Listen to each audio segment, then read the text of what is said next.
and I really want to do that call where you basically sell. Now, I've got a feeling that we might be live, so no swear.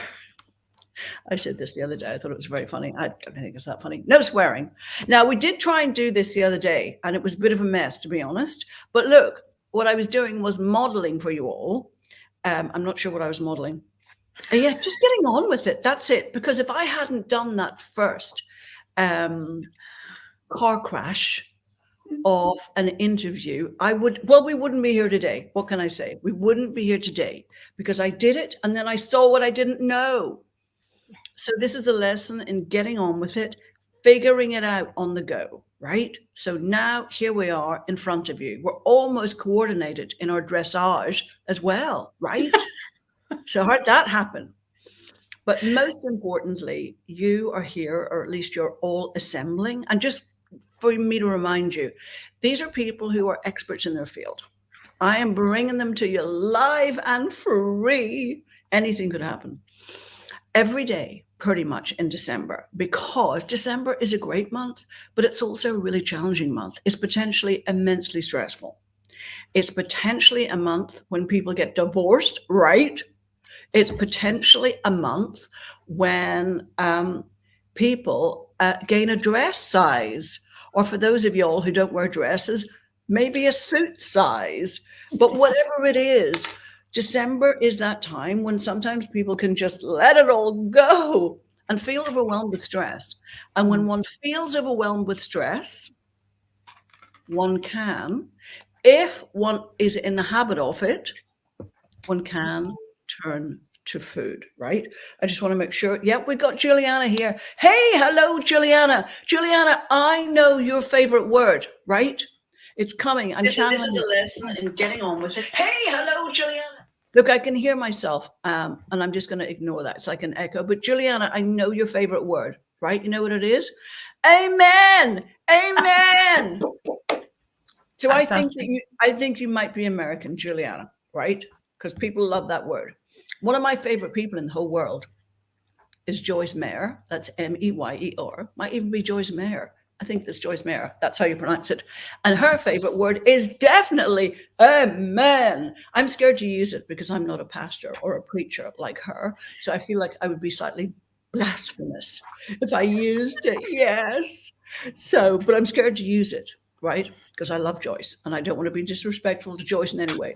But I'm probably, right, worrying about nothing and also rambling when we should be getting on. But I just wanted to give you all a chance to get here. So the Love Compass, that was our guest who was here yesterday, the amazing Ms. Tina Laws. See, the thing I love about all my clients, they're all in my signature talk program, is they're all incredible experts in their field. I mean, the knowledge they have is just amazing.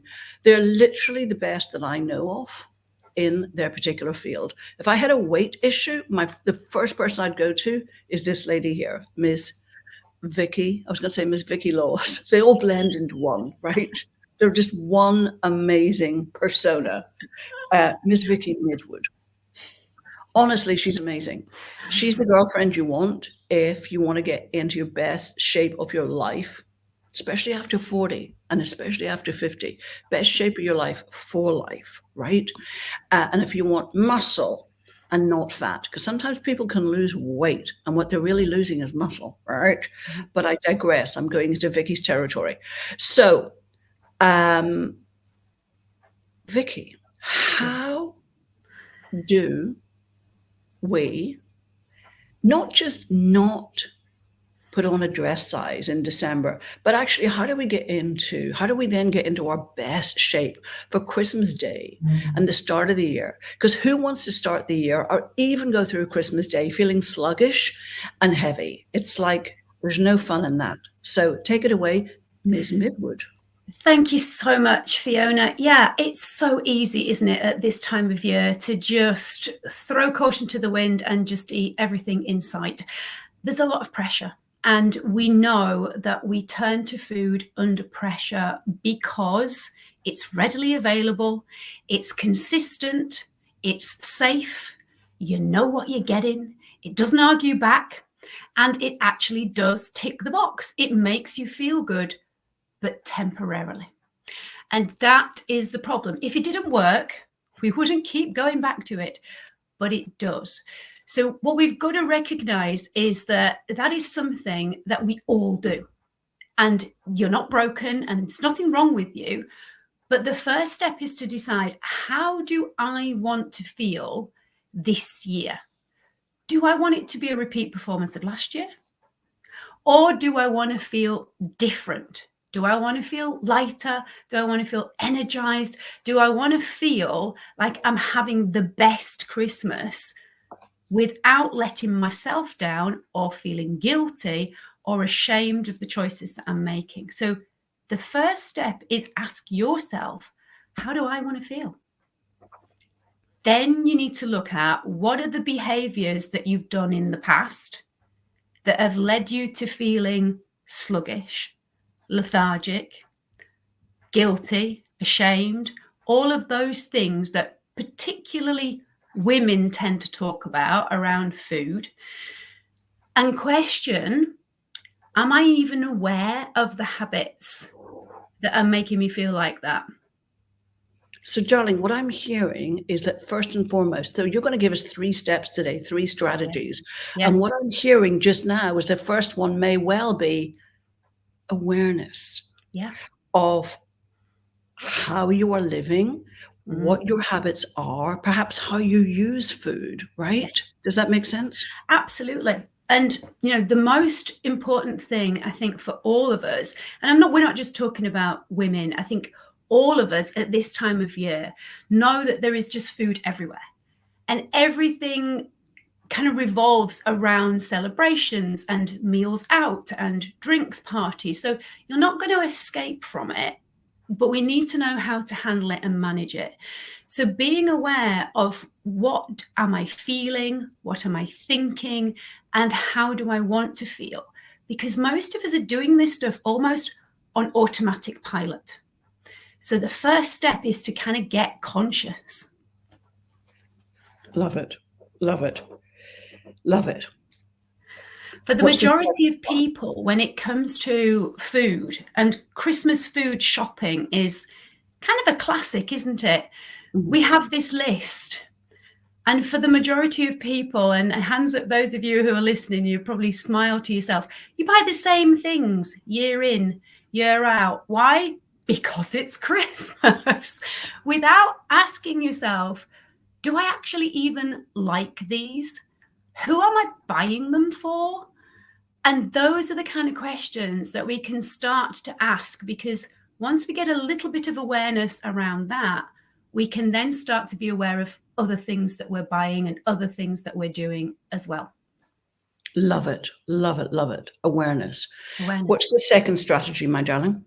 The second strategy is then getting clear with your boundaries for yourself around how you are going to handle food and parties, and what kind of rules, if you like, you're going to put in place with yourself, but also with other people around how you eat, when you eat, and what you eat or drink. I love that. So this is really all about taking control, because I know the thing that you do with clients is a part of it is obviously someone's lifestyle, exercise and food regimen routine, right? Yeah. But I know the way that you work with people is where you're really working primarily with what they eat and why they eat and when they eat. Like, what are the drivers, perhaps the emotional drivers that are setting them up to be in a shape that they don't actually want to be in, that perhaps isn't even healthy for them, right? Yeah, absolutely. Look, if change was that easy, honestly, everybody would be in their perfect shape, right? We'd all be looking and feeling fabulous.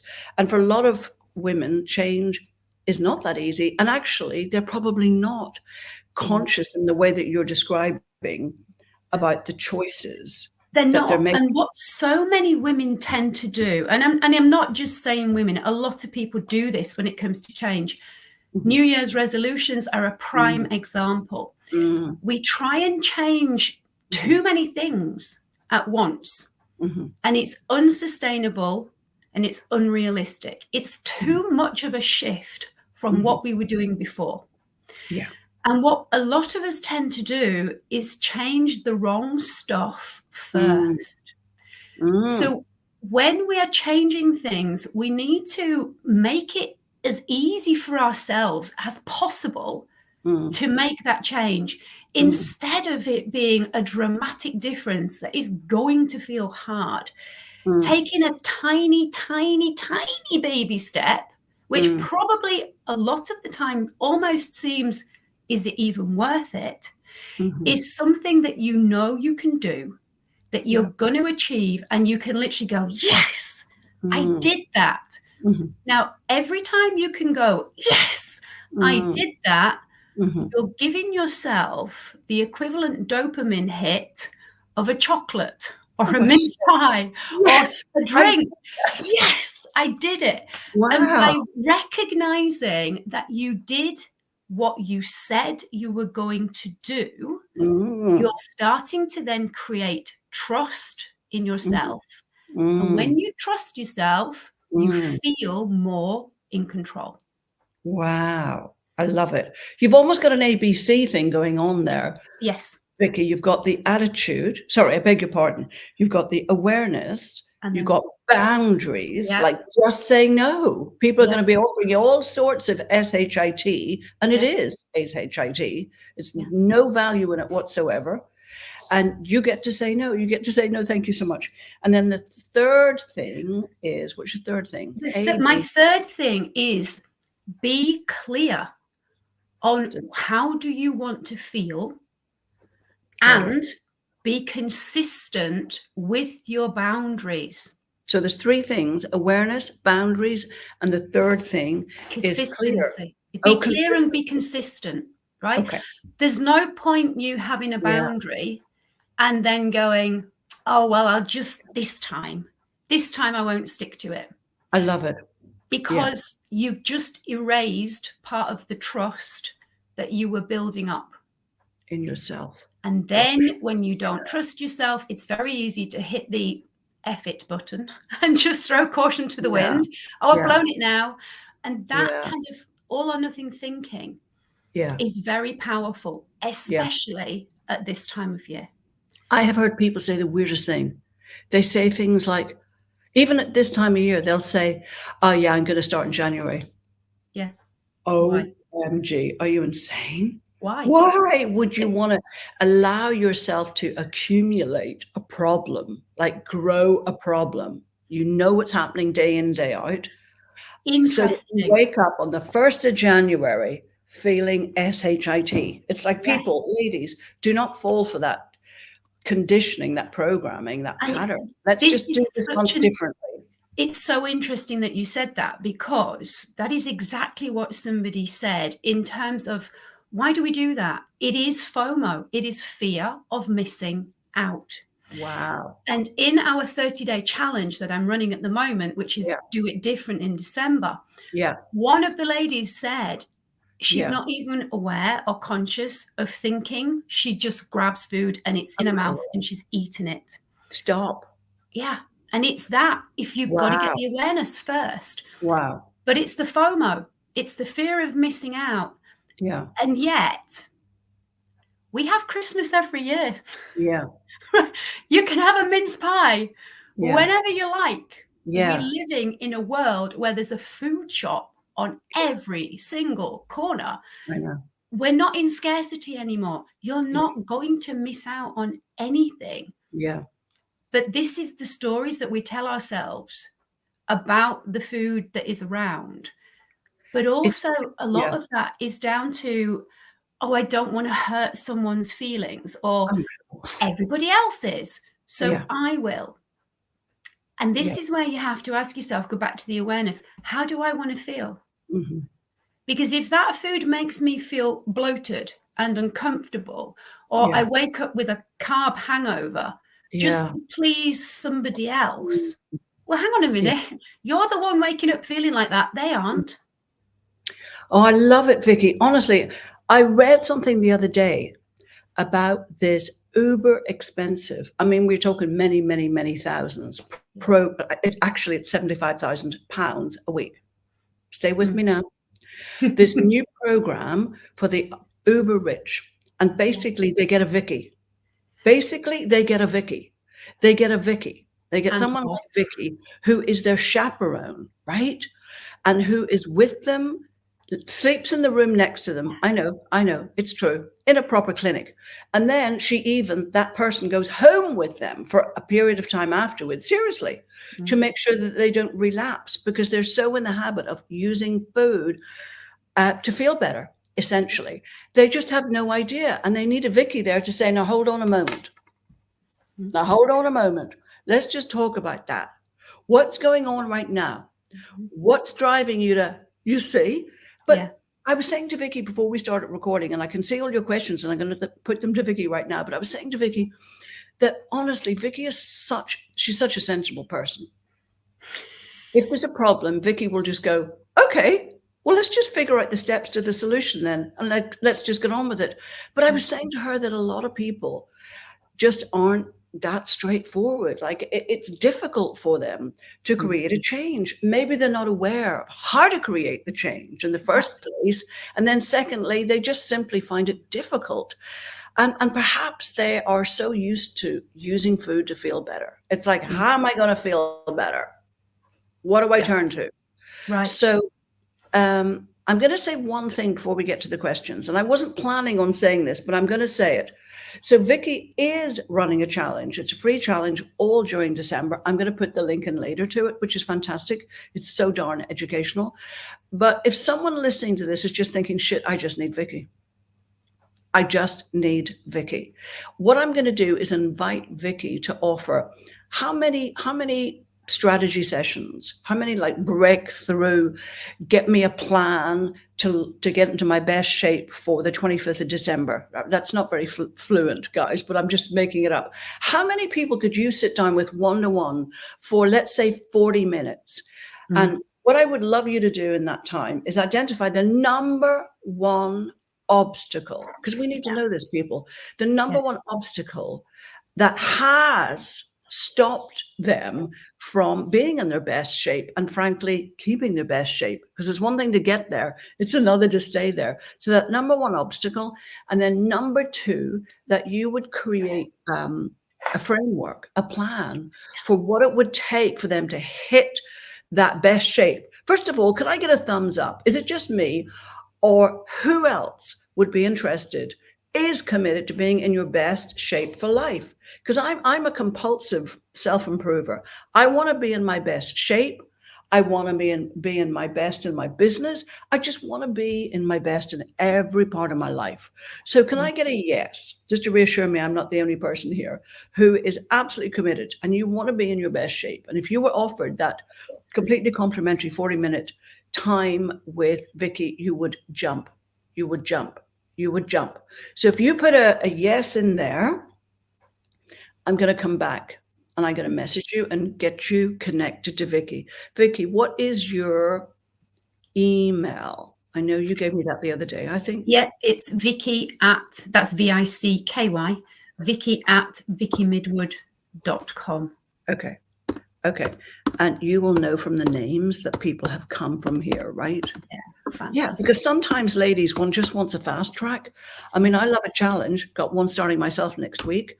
And I'm going to go on Vicky's and get that amazing information every day. But the truth of the matter is, there is nothing to beat a personal plan. It's one thing to get a ton of information, and it's another to apply it to yourself. There is a company, I'm going to let Vicky talk in a second and take your questions, but I'm just going to say this one thing. There's a company in the US, and you know what they do? And it's huge, it's humongous. And all they do is accountability coaching for people who want to get to their ideal shape. They don't do personal training. They're not doing your squats and your lunges with you, standing next to you. They just help you stay on track. So if anybody here is thinking it's just you, that you find it difficult to make change, I promise you it isn't you. First of all, the information out there is so darn conflicting. Secondly, these food companies have so much money available to persuade us that we're going to be happy if we just have that sausage roll, right? Or that donut or that whatever the heck it is, right? So look, we're up against a lot of programming. It's programming. Well, it's programming, but it's science. It's been manufactured to be addictive, to hit your bliss spot. These massive companies know exactly what they're doing. They do. So you need to understand that they are not producing this food with your health in mind. They are producing it so that they can make money from you, because you will become addicted to their products, and it's not your fault. Yeah, but we also do need to take responsibility, Vicky. We need to wake up and we need to know that we are being manipulated. Correct. That's awareness, isn't it? Yeah. We need to choose otherwise, right? Yeah. Now, listen, I'm going to read these comments here. Thank you so much, everyone, for putting your comments in. So, Juliana, oh my God, I'm getting you committed. I'm getting you committed to Vicky. I'm getting you connected to Vicky instantly, right? I'm getting carried away now. I'm getting so excited. Okay. Juliana's saying, I'm committed. Yes, you are. I love it. Recently diagnosed with an autoimmune disease. Wow. Okay. So right now you're learning about how to choose better food. Vicky's your girlfriend. Yeah. Just to let you know, Juliana, I have 3 autoimmune issues. So I absolutely do understand everything about what we need to look at. Definitely get in touch. Absolutely. We've got your email in there, definitely. And Miranda is saying, absolutely, Miranda, I agree with that. But you had this other question about food is an addiction. Liz is saying, wow, look at you, Liz, controversial, right? Yeah. Food is an addiction, but one we can't stop as we need it, just not too much. What do you think about that, Ms. Vicky? Okay, I hear what you're saying, but I'm going to ask you to rethink that and say certain food is an addiction, because the manufactured, ultra-processed, highly palatable foods that are made by food companies absolutely are addictive. But don't think there are many people addicted to chicken breasts or to grapes or to naturally occurring fresh produce.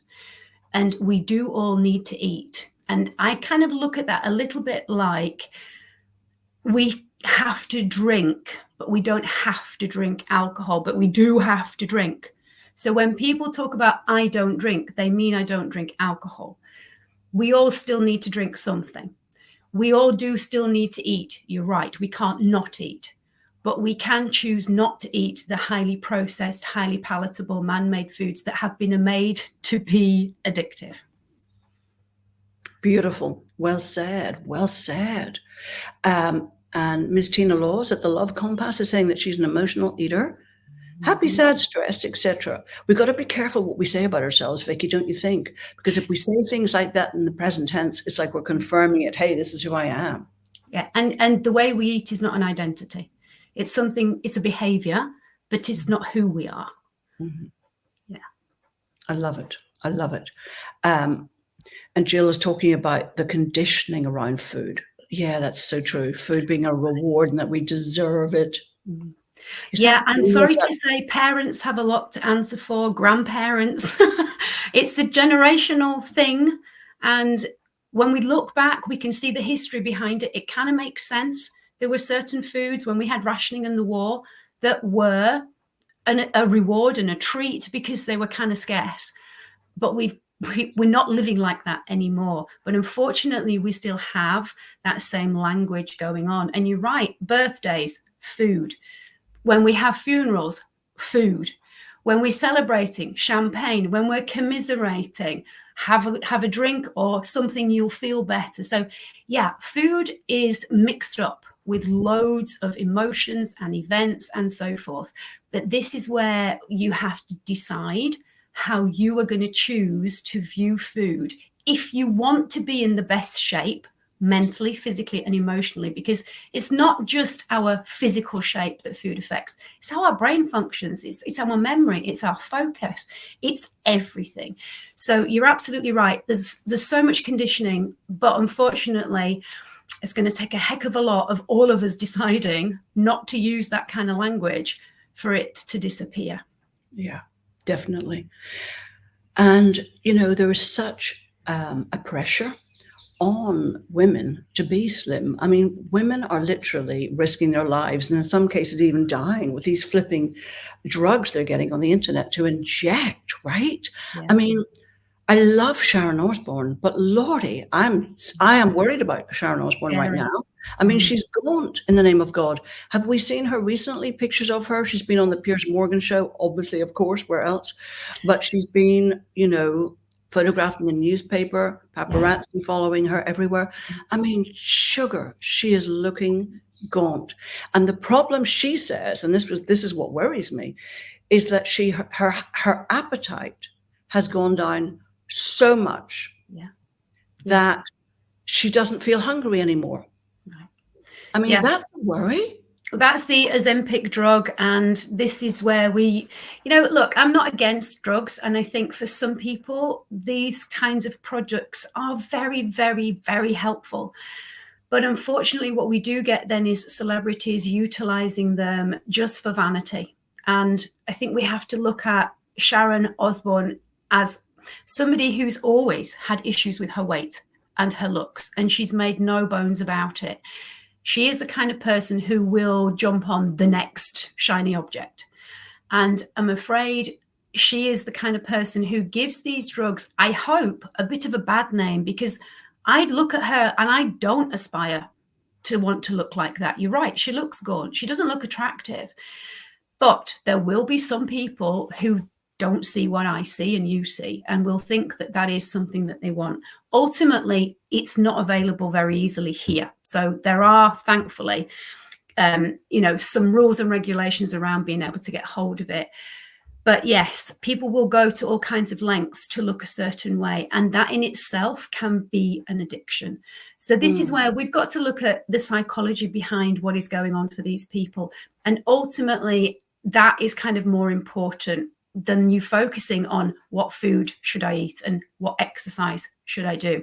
How do you feel about food and in yourself? Because that really is going to help you to know whether change is going to be a challenge for you, or whether actually you need to be focusing on something completely different before you even look at making changes around your food and your behaviors. Gosh, that's interesting.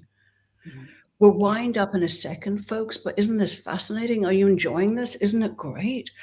I mean, the thing that's really interesting about you, Vicky, is that you are in fabulous shape. Let's be honest. Like, you look amazing. And you work out a lot and you love your exercise and all of that. But the thing that is so interesting about you is that you don't necessarily, with your clients, start with focusing on food. No. Where do you start with your clients? Why do you not start with food?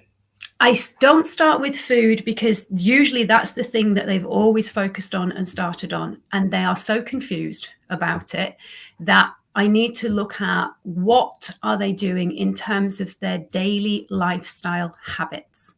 How are you living? How are you sleeping? What time do you go to bed? What stresses have you got? Who is relying on you? Because actually looking at your lifestyle gives us more of a clue as to why you might be using food in a way other than to just nourish and fuel your body. So I look at sleep as number one and hydration. Those two things are absolutely first. And then I look at how they are sitting and how they are breathing, because how their body is actually functioning makes a massive difference as to how it's utilizing the food that they are actually eating. Wow. Yeah. That is fascinating. And then presumably what you're looking at is their emotional state, right? Yeah, absolutely. Yeah. So that's what drives us to eat food that's not nutritious, like Yeah. that quick hit, a quick lift, and perhaps too much of it. Yeah. It doesn't have to be. I think for a lot of people, I listen to how they are speaking and the words that they use. And a lot of people who turn to food are people pleasers, are very high achievers, are very busy. I don't have time to make food from scratch. I just have to grab and go. So there's a lot of different factors that are involved. And also we've got to take on board that a lot of people turn to food because there's been trauma and issues in the past. And food and eating can be a safety thing, and it can be just something that I said earlier. It's consistent. It's reliable. You know what you're getting. It doesn't argue back. And most of the time, initially, it does make you feel better. So we do need to look at just what else is going on in your world that is making it harder for you to get to grips with how you want to look and how you're eating. I think that's great. Well, we all agreed everybody needs a Vicky. Honestly, it's amazing. I saw a picture of Oprah the other day. She's looking good. She's looking super skinny. Let's be honest, super skinny. Now, this is somebody who spent their life, no disrespect, but yo-yoing, right? Yeah. So I bet you there's people out there right now wondering how on earth. I mean, the thing is, if people yo-yo, it's because presumably, you're the expert, Vicky, but presumably it's because they haven't got to the underlying reason of why they use food in a way that leaves them being overweight. Yeah. A lot of the time, yes. And what they don't necessarily realize is the very first time they went on a diet, they may have done it to an extreme and it's unsustainable. What tends to happen is then you boomerang right back because you literally go, I cannot keep this up. The old ways of eating, the old habits haven't gone. It hasn't taken you that long to kind of follow this extreme plan. A lot of them are a week or 2 weeks or a month or maybe 3 months maximum. But then you go, this is too hard. Yeah. What tends to happen then is when you're focusing on weight and not losing fat on these extreme diets, you will be losing muscle tissue. So when you start to boomerang, you put weight back on, but it tends to be more fat and not muscle that you're putting on. So every time you yo-yo, you're now changing the ratio of lean muscle tissue to fat tissue, which means it gets harder and harder and harder and harder. So what worked on the first diet, by the 10th one, it's not going to work anymore because your body composition has completely changed. Yeah. Wow. Amazing. Amazing. Honestly, we could talk all day. Yeah. But I'm going to say one thing that I noticed years ago. I had this idea that I'd met the love of my life. And as it turned out, he definitely wasn't. But the moment I realized he wasn't, and we weren't going to have this future together, right? I actually think he was gay. I suspect he's living his life. I hope he's living his life now as a gay man. But the next day, from nowhere, I felt a compulsion like never before to eat chocolate. Right. Right. Great point. We have food stories and we have food associations. So if you look back in your history, probably in your childhood, there's going to be an association somewhere along the line with chocolate and love or chocolate and comfort. Yeah, 100%. And that's the stuff that we will look at later on when we look at just what is going on with your lifestyle. Because for a lot of the time, just changing very simple lifestyle factors makes you feel more energized, which means you're less likely to pick up the fast food to give you an energy boost. And so before you realize it, you're changing your food habits by not focusing on food, but by focusing on something else. I love that. It's almost like by focusing on feeling good. Yes, exactly. Right? And the need for the comfort's just gone, right? Yeah. Yeah. I love that so much. So Paul is saying, very inspiring, had wonderful moves. Great. No more candy sweets for you, Paul. So I bet you Vicky has a comment to make on that. What would you say about that when somebody says, hey, no more sweets for me?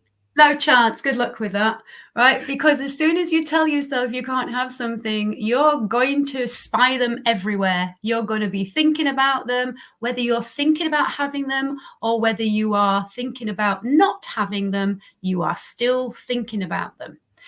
And that means that they're front and center of your brain, and where your focus goes, grows. So stop telling yourself you can't have them. They've got no power. They're just sweets. Don't give them any power. I love it. I love it. And also, it's like that recovery mantra. Let's not say we're never going to have coffee or alcohol or sugar ever again in our life. Let's just go for today. For today. for this day, Yeah. right? Just this one day, right? So yeah, amazing. Any other questions, you wonderful people? And yeah, do you have to go in a minute, Vicky? Are you all right for time? No, that was fine. I was just looking at who's just put the comment about Dr. Zoe Harcombe. Oh, we can't see who it is. It's Facebook user, but yes, Dr. Zoe Harcombe. If you haven't listened to any of Dr. Zoe Harcombe's stuff, please do. She reminds me of me. She's very straightforward and just says it like it is. Because you're right. The food companies are really hoodwinking us, and the majority of us are falling for it, along with Big Pharma. And comes back to awareness. If you know that this is going on, you can make a different choice. But if you don't even know, well, of course you can't. Yeah, I was thinking about you yesterday, Vicky, because I was on the bus and I passed this Wagamama, this restaurant. For people who don't know Wagamama. Anyways, they had this big picture outside on a board of these two super healthy, super attractive 20-year-old girls. And they were chin-chinning and they were having cocktails. And they just looked so healthy. They had amazing teeth, fabulous lipstick. It's like you'd want to look like them, frankly, okay? They're the picture of health, glowing health. Yeah. And they're chin-chinning cocktails.